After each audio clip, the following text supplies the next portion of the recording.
Good evening and welcome to Washington. I'm John Robertson for Brett Baer. Tonight, President Trump says the Democrats' new weapon is the same as their old weapon, racism. The president continues to defend himself as opponents escalate their attacks following last weekend's mass shootings in Texas and Ohio. Now, several of the Democrats seeking to replace him in the Oval Office are openly calling the president a white supremacist. Correspondent Rich Edson starts us off tonight from the White House. Good evening, Rich. Hey, good evening, John. After two mass shootings this weekend, congressional Democrats are pushing the White House to call on senators to return to Washington and address bills that would expand background checks, as Democrats running for president have moved from criticizing the president's rhetoric to calling him a racist. I believe he's both, and what he's done that's even worse is he has emboldened white supremacists across this country. Add Senator Kirsten Gillibrand to Democratic presidential candidates claiming President Trump is a racist and white supremacist.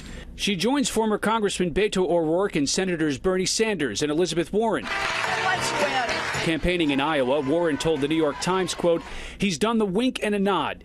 He has talked about white supremacists as fine people. He's done everything he can to stir up racial conflict and hatred in this country." And this afternoon, former Vice President Joe Biden.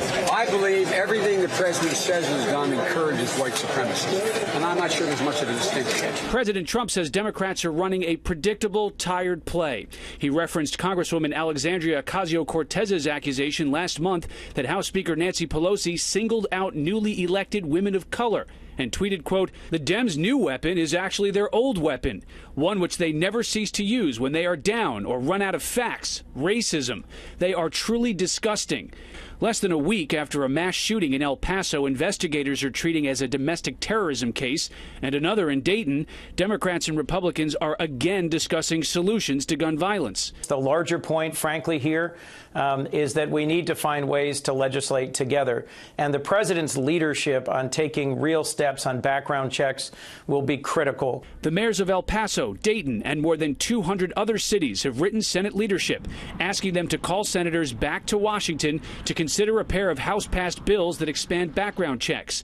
Quote, "The tragic events in El Paso and Dayton this weekend are just the latest reminders that our nation can no longer wait for our federal government to take the actions necessary to prevent people who should not have access to firearms from being able to purchase them."